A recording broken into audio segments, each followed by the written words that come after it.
Hello and welcome to Conscious Leaders, a podcast from Conscious Working with leaders and their advisors on the ever-changing world of work. I'm Gret Batchelor, your host and founder of Conscious Working. So I suffered burnout at the height of my career. And after 2 years going down the exhaustion funnel, I woke up to the fact that I was the director, the CEO of my own health and well-being. And I finally started to prioritize me and emerged more resilient with greater clarity on my own purpose and with a deep knowing that businesses need to do better. We are now on a mission to embed well-being into the culture of companies and into the everyday flow of work. And we do this through our leadership program called the Excel program, where we partner with C-suite and exec teams to educate them on the 8 habits of a conscious leader. We also do this through Tribe, our holistic well-being membership that empowers leaders to move from burnout, and there's a lot that are going through burnout, to brilliance and beyond. And we also do this through this podcast, Conscious Leaders, where we share stories and speak with leaders who are doing things differently, not least by leading from a different place, but they're succeeding, and they are succeeding and inspiring others along the way. I hope you enjoy this episode. Tune in, and if you like what you hear, hit subscribe and write a review. Hello, everyone. This is another episode of Conscious Leaders, where we speak with leaders and their advisors about the world of work. Today, I'm joined by George Latham. I've known George since 2007 when I moved to London, and he was already deeply entrenched in sustainable and responsible investing. So George is the managing partner and chief risk officer at WHEB Asset Management.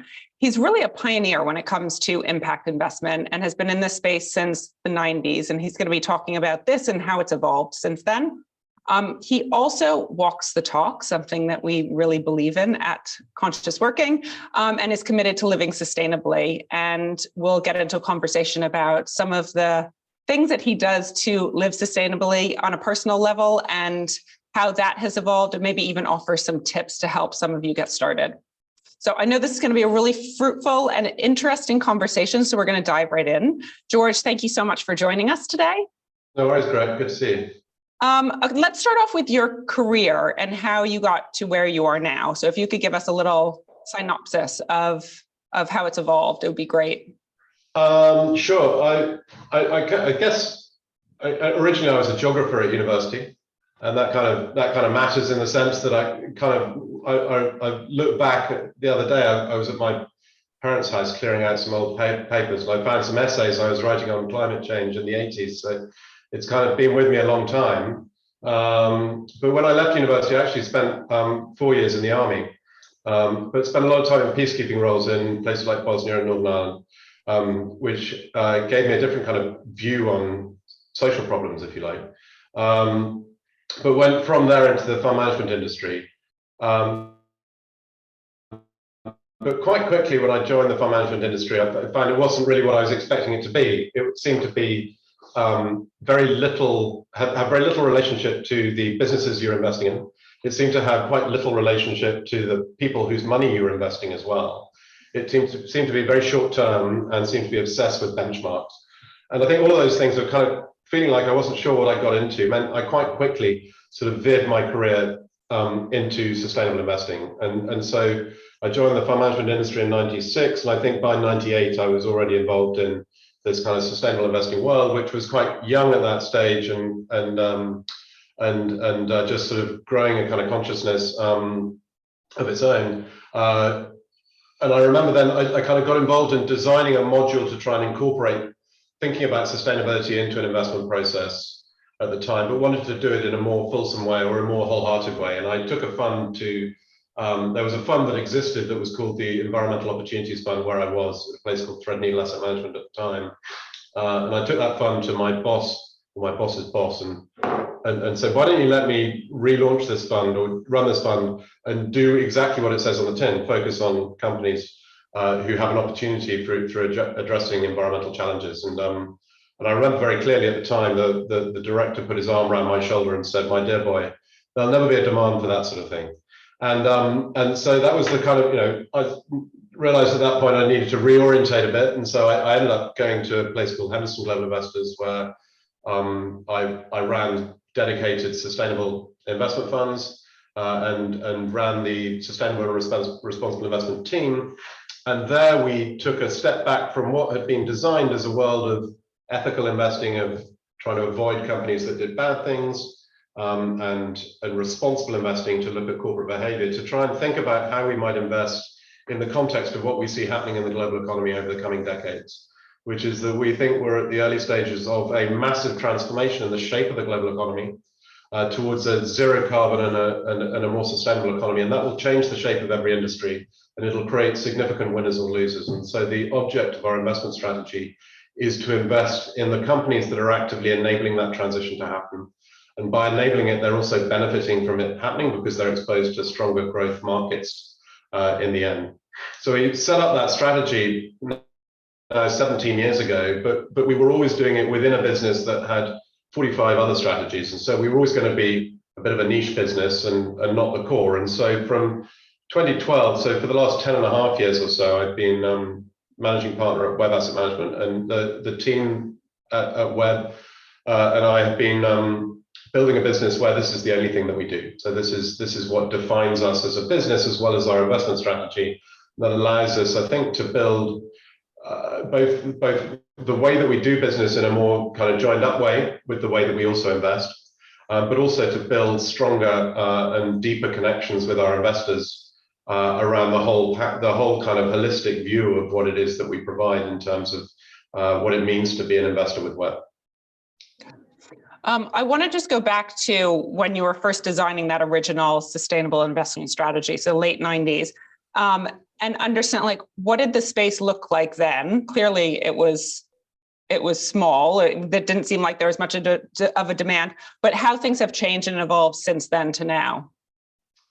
Yeah, I mean, I think, well, if I think back that I sort of spent 25 years pretty much in this sustainable investment world, and for at least 20 years, if not longer, of that period, I was kind of shouting in the wind, and we were struggling to be either heard or taken seriously because it was seen as a kind of bit of an unusual way to invest. And now in the last 4 or 5 years, then it's sort of switched around really, and it's suddenly become really a sort of in vogue space. So that definitely the industry's gone through a bit of a tipping point. And I think the reason why the investment industry, the finance industry, is sometimes really slow to adapt and really slow to grasp sort of new ways of thinking is because a lot of people suffer from career risk, and particularly people who sit in the middle. So you have fund managers who run investment products on one end of the spectrum, you have clients whose money it is on the other end of the spectrum, and quite a lot, and then in most cases you end up with an intermediary or somebody who's acting as an agent who's sat in the middle. And it's often, or for a long time, it really wasn't. It's in that intermediary's interest to advise their client to do something different. It's very difficult to have that advice about how to do something different to the norm. It's much safer to advise what everyone else advises and to advise the conventional thing. So, but what's happened is it's gone from being a risky thing to advise on sustainable investing to really a risky thing not to advise on, or not to be able to advise on, because it's much clearer that that's what the demand is from clients. But to be clear, I think that demand's always been there, and there's a survey that's been run pretty much every year for the last 20 years or 25 years of consumer habits and consumer interests in the UK around investment and people's attitude towards sustainable investing and investing in line with one's principles. And it's always had, for 20 years or longer, the answer's always been pretty much the same. 2/3 or more of consumers, when it's put to them, when it's directly put, is it important to you that your investments are in line with your wider values? And then 2/3 of people will say, yes, of course it is. But it's taken until more recently for that to break through the kind of advisory channel into really affecting demand. And that's created a real wave of change over the last 5 years or so. Yeah. So what was that pivotal moment 5 years ago that created this change? I don't think there's one thing that you can point to, but I think there's a lot of different things that sort of happen alongside each other. I mean, at one level, I genuinely think that having Donald Trump in the White House was actively created such a divided society around these issues, that where you'd perhaps had some level of apathy before, that if you didn't do something yourself, then things would happen anyway, then you really ended up with this sort of much more entrenched set of values on either side of that divide, that people for whom this is important really felt the need more to take action, and so that kind of galvanized people. At another end, I think consumers were genuinely, and maybe this is more of a European thing, but I think some of the David Attenborough series that around the Blue Planet had, and the sort of reality of plastic pollution and the like, really hit home. You also had around a similar time the Paris Climate Agreement in COP21, and that was a real seminal moment where you had a real sort of coming together of global leaders to come to a real agreement, and that there was a kind of wave of energy that sort of was associated with that. And I think in investment markets, a key innovation has been around the sort of advent of the terminology and the thought process around impact investing. And I think historically, as I say, people have talked about ethical investing or ESG, which sounds a bit technical and like a lot of data points on a spreadsheet. And we always talked about investing in solutions to sustainability challenges, as I say, companies which are actively enabling the transition. So we were always talking about companies whose products and services by their use have a positive impact on the world in terms of creating a greener environment or a more sustainable society. But this idea around impact investing, I think, has been really helpful to galvanize consumers, because it's rather than thinking purely about the inputs or screens or something rather technical, it's orientated the connection that people have with their investments as to what the actual impact is. So what is your money actively working for in terms of real world outcomes and achievement? And so what are some of the principles that you would look at when assessing different companies to see if they'll fit for WHEB? Sure. And that you Yeah, I mean, our starting point is we're looking for companies where there's a lockstep relationship between their unit sales growth and a positive outcome for society or the environment. So we want, so that's a kind of contrast to the traditional approach to ESG, which looks more like corporate behavior. So winners on traditional ESG screens are companies like Unilever, which wins lots of awards for being run in a very sustainable way, and it's a great company. Marks and Spencer famously had Plan A, where they sort of invested a lot in sort of making the stores more energy efficient or recycling coat hangers. And Amazon famously powers all its operations from renewable energy. But in all those contexts, all of those are around how they do business rather than what their business is. And all of their business succeeds if we consume more. But the trouble is that consumption is at the root of the sustainability challenge, and so there's somehow a tension between a lot of traditional ESG strategies and sustainable outcomes. Because we're looking for businesses where the business case is built around creating a more sustainable society or creating more sustainable outcomes. So we invest across 9 different themes where we can define the company's product by having a positive impact by using that product.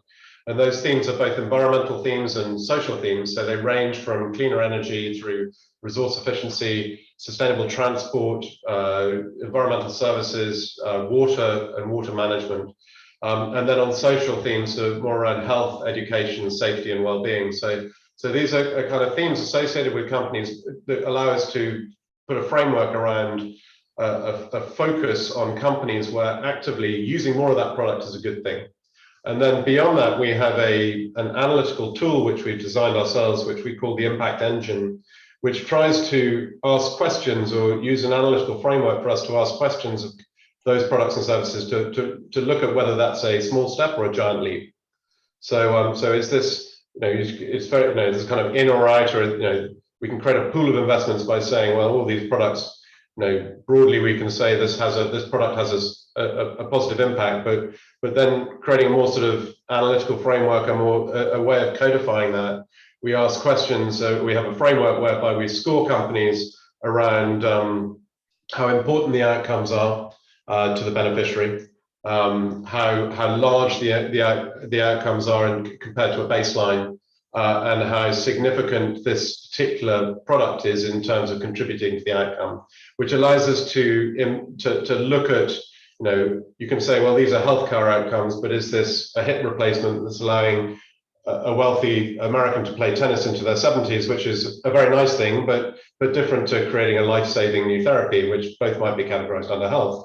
Or is this, in terms of thinking about the how large the impact is compared to the baseline? 10 years ago, LED lighting was generating huge energy savings compared with the baseline of incandescent lighting.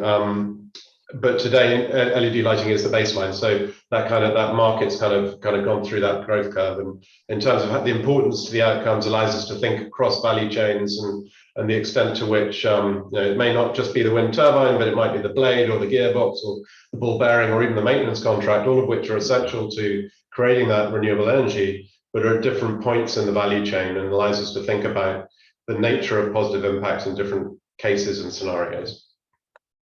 So you mentioned ESG. Can we talk a little bit about regulations and greenwashing? Yeah. How do we resolve the problems? Because it seems like there is a lot of greenwashing, and that ESG might just be a little bit of a Band-Aid. How can we get around this?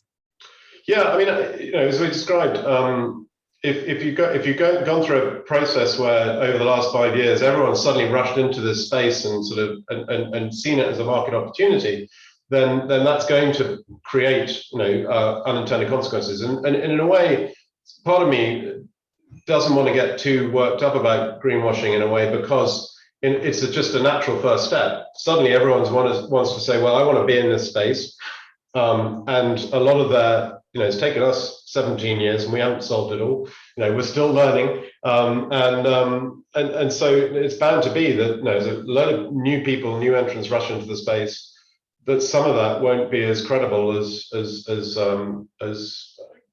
solutions that have been around for a longer time. So in a way, we need to embrace it as a kind of first step as the market starts to form. I'm not sure regulation is needed, but it's not the only solution to this. And really, it goes back to what I was saying before. The real solutions about intermediaries and consultants, because if consumers want real sustainable investing, and there is a bunch of products out there that those consumers can choose from, and some of them will provide more genuine sustainable investing, and some of them will greenwash, then the role of a consultant or an intermediary who sits in the middle is to lead their customer to the right product that's going to do what they hope it's going to do, and to do that due diligence on behalf of their client. And so really it should be a huge opportunity for financial advisors and for consultants to cut through that greenwashing and lead their clients to the real solutions. And if that happens, then those who are left behind and are laggards will look at themselves or look at their product and say, well, we're not competing, and we need to get better. And so the system, in the way that it should solve for itself that way. But that doesn't mean that regulation doesn't play a role at all. I think the most useful framing that we have around regulation is in forcing more transparency around what people are doing, so people can see more clearly what's inside products and what's inside investment processes. And I think that's really important. And trying to, the market is trying to push to create better clarity about some of the language as well. So there's a lot of different phrases, and people can get very lost amongst the jargon of ESG and SRI and all of these different kind of TLAs or three-letter abbreviations, and it's very confusing, and that's why and regulation can help that. So can advisors help sort of work out what sits in what categories and how it answers different consumers' needs. But at the moment, the trouble is that regulation can be a very blunt tool, and at the moment, some of the regulations that are coming in by trying to define how a sustainable investment should be put together, are almost creating an environment where you'll get more box ticking and less meaningful responses, and that's something we need to avoid, obviously. Yeah. With the cost of living crisis, are you seeing any changes now just in how people are approaching investments? And if so, how can we support what's going on with cost of living? Yeah, well, I mean, there's there's lots of different impacts. I mean, there's market impacts. Clearly, the sort of inflationary market over the last 12, 18 months, and the kind of concerns about the economic direction that we're going in, creating a lot of market volatility across different asset classes, and so you're seeing a lot of that volatility hitting both equity markets and fixed income markets and other parts of the sort of investment complex. So there's the kind of immediate sort of environment that companies are operating in. In terms of that operating environment as well, it's really critical that we're investing in companies that have really strong market positions that can continue to operate in that environment. But what's interesting, I think, in terms of the way that sustainable investing is influencing markets, is that I think 5 years ago or 10 years ago, if we were in this market today, then investors would be sort of challenging boards very uniformly to say, well, where are you cutting costs? Where are you cutting staff? Where are you cutting back? And how are you forcing all your prices through?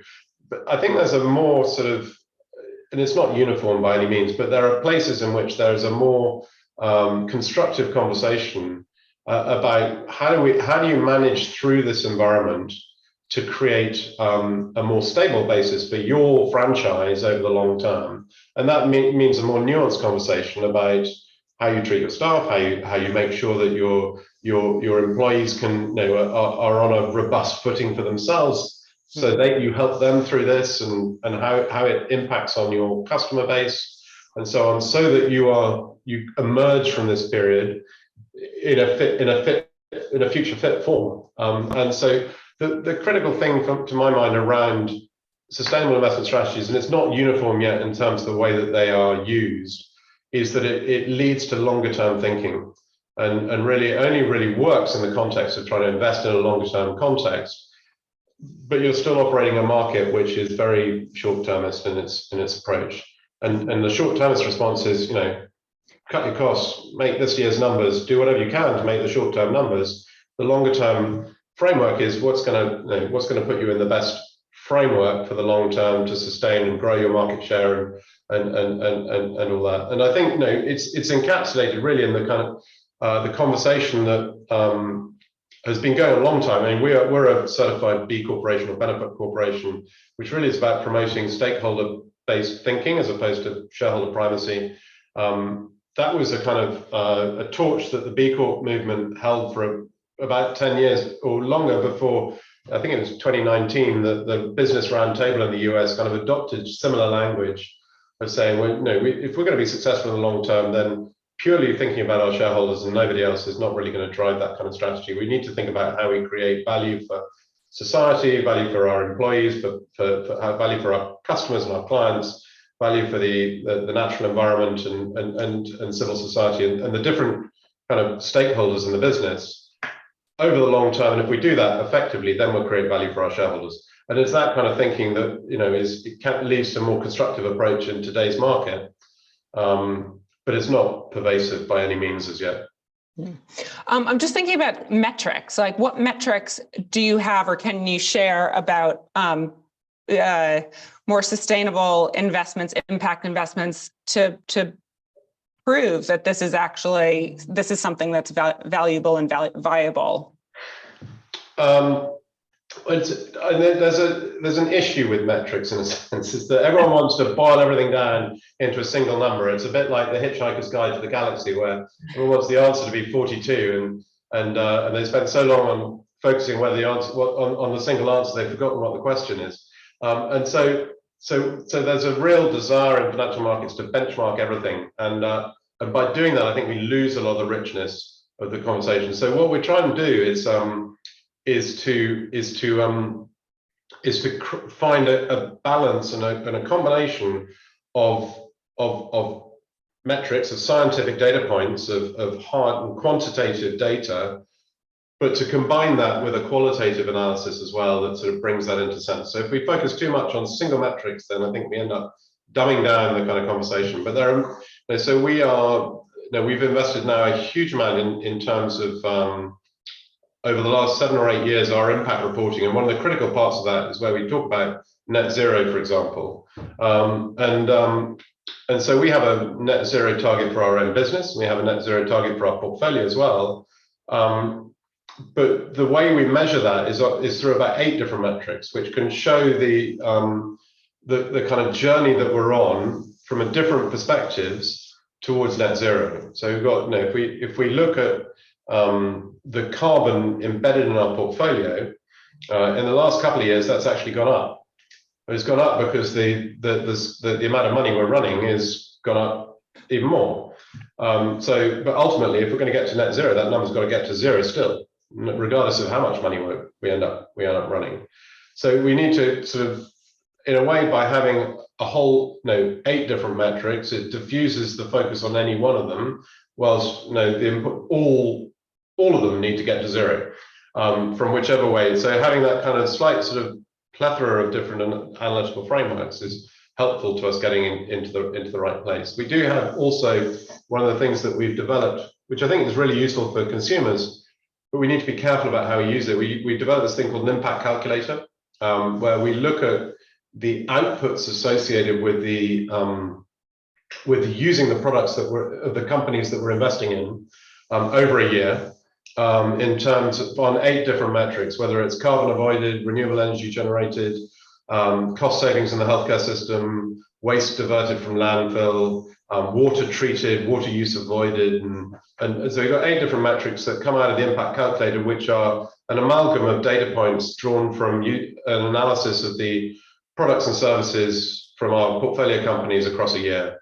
And we can scale that up or down with any amount invested. So we can look at the strategy as a whole and say, well, this amount invested over a year is associated with this amount of energy saving or this amount of carbon avoided. And then we can scale it down to any amount. So that in our impact report, we publish the amount of the impacts associated with £1 million invested in the strategy. But on our website, you can go on and on the impact calculator, you can put £10,000, you can put somebody's ISA in the UK, or there's a kind of individual savings account at a much smaller level, and you can create a kind of a real connection for people between their money and where it's invested and the real world outcomes that are associated with that amount invested. But still, you have to be really careful about that, about how you use that, because it's not to say there's a direct cause and effect between that money invested and that outcome, because there's a whole chain of different actions that sort of link the two. So that's why we use that language of the impacts associated with that investment, but still it creates a real connection for investors that's somewhat deeper than just getting your valuation drop on the doormat every 12 months and that being the total sum of one's sort of engagement with one's savings and investments. Well, it just sounds like it makes it a lot more tangible. Yeah, exactly. Yeah. I want to switch over to your personal commitments, because you've definitely been someone that's been on the forefront of living more sustainably as an individual and your family. So can you just talk us through how that's evolved for you? Yeah, sure. As I said,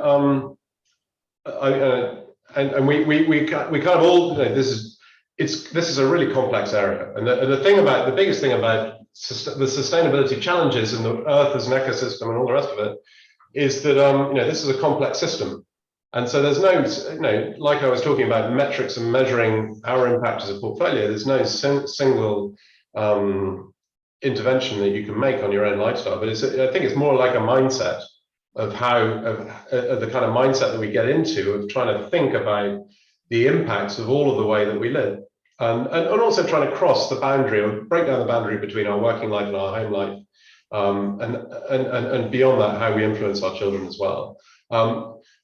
But so not really a way to answer your question, but I think it is complex. It's really complex, and I think the easiest way to start is by just taking really small steps and choosing the areas that are important with you. So it's everything. But you can think about your travel. You think about your home environment and how your home environment works. You can think about the way that you work and your impact through your working life. And you can think about the way that you eat as well. And so there's a whole range of different areas in which the way that you live has a significant impact on the world, and you can change and both change your own impact and also your influence on other people as well. I think there's one of the things that I think has changed has been the level to which there are tools and resources and also attitudes. Whereas back in the 70s and 80s, when anyone sort of said, well, I try and live sustainably, then it was all about turning down the heating about 5 degrees, being a bit cold, putting a hairy jumper on and feeling a bit miserable about life. And it's not like that at all. And I got involved 15 years ago or so with a group called Transition Towns, which is a movement of communities, local communities, rethinking about how we can live on a local, more connected, less chemical, less stressed, more resilient way within local communities about how we do things together. And that's a really positive vision of how we do things together in a way that is lower environmental impact, but creates better lifestyles, if you like. So, at the beginning of COVID, we set up a WhatsApp group for our street, which is still going incredibly strongly. But there's such a community built around that that's come out of the pandemic. And then another thing we've done through the Transition Network is to link up all of the streets around us so that we can communicate very effectively with all of the streets in our local environment to build that sense of community across the whole space. I think, as you know, I was involved in our local football team that we sort of set up, which was about creating kids football for children in school. We now have 250 or so kids playing league football in an entirely parent-led football club. And the kind of, this isn't on its own an environmental thing, but it's kind of, it's about creating strong communities that are bonded and resilient together. And things like, crossing the boundary from work to home, I think is a big part of it as well. So, we have we put in place a policy at work, part of our net zero commitment, that if anybody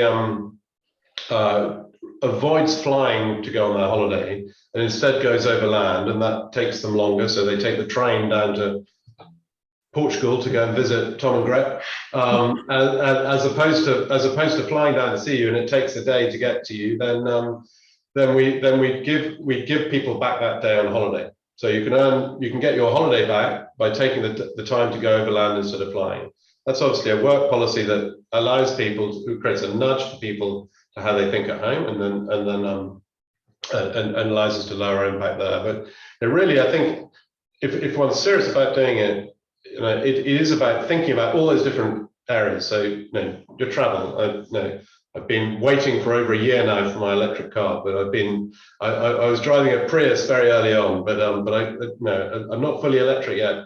But I try to go on holiday by train rather than fly. And actually, I find it much more pleasant. It might take longer, but it's a much more pleasant way to travel.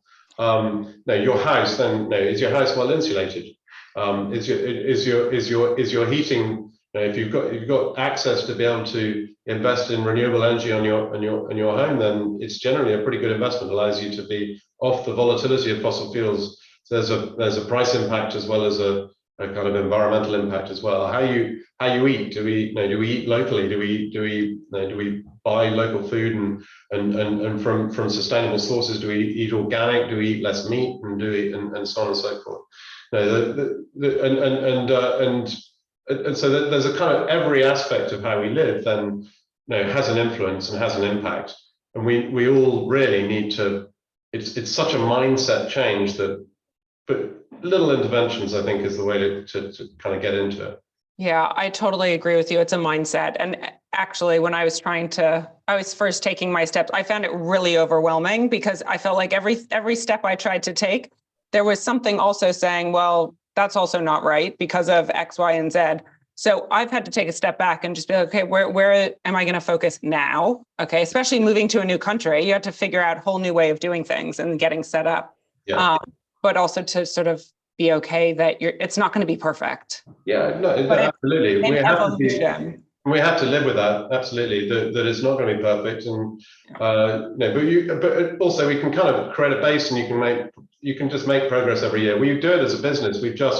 I'm really pleased with just moving our mobile phone contract to a B corporation, which supplies refurbished phones and also supplies fair phones, which are a more recyclable version of mobile phones. So it's taken us this long, and we've just got our mobile phone contract for the business to a point at which we can say, well, actually, that's a piece of our footprint or a piece of our impact that we haven't addressed yet. Now we're addressing that now. But yeah, the last 10 years, that's been on a fairly conventional contract. We haven't got to that now, but now that's the pace we got to next. Yeah, and I like that you've tied in this idea of like looking at what are the policies and procedures and how, as a business owner, can businesses actually change the way that they're doing things so that it does, that's a little bit more sustainable. That idea of being able to, you get an extra day for taking overland travel is a great idea. And there's lots of other ideas like that businesses could employ as long as it's talked about at the right time, embedded in the policies and procedures.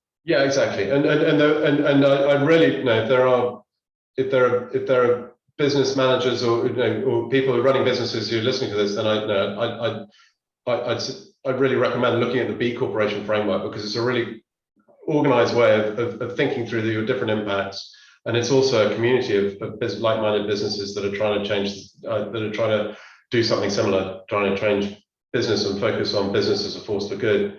And B Corporation, transition towns are all kind of movements that are, they've all been working towards this for a long time. There's a kind of great sense of, well, let's not each business or each community have to start from scratch and invent this from scratch. We can create a kind of handbook or a kind of how-to so that everyone can learn from the experience of others. Yeah, again, goes back to that sense of community. And actually, there's enough out there that we can all support one another, and there's an abundance mindset. Totally. I'd love to know, more broadly speaking, what are the three things that you want to accomplish, get done in the next 3 years at WHEB? Oh. Just three. Just three. No, I'm sure there's more, but what are the three that come to mind? I think it takes a long time to establish a fund management business. So it's the barriers to entry to establishing a new fund management business are high.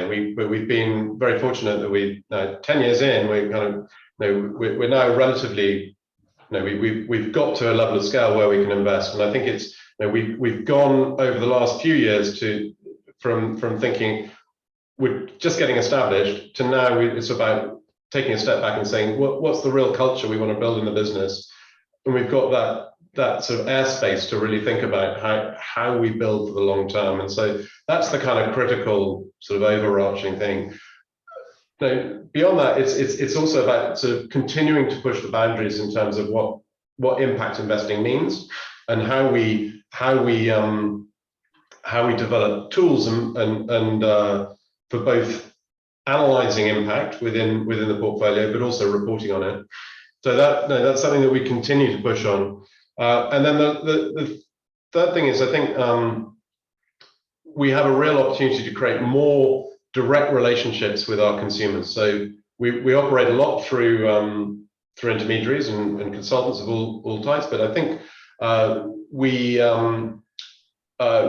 there's no reason why we can't reach directly out to our consumers and the investing sort of public, and that's something that I think is an opportunity that impact and sustainable investing brings that has not really been explored as yet.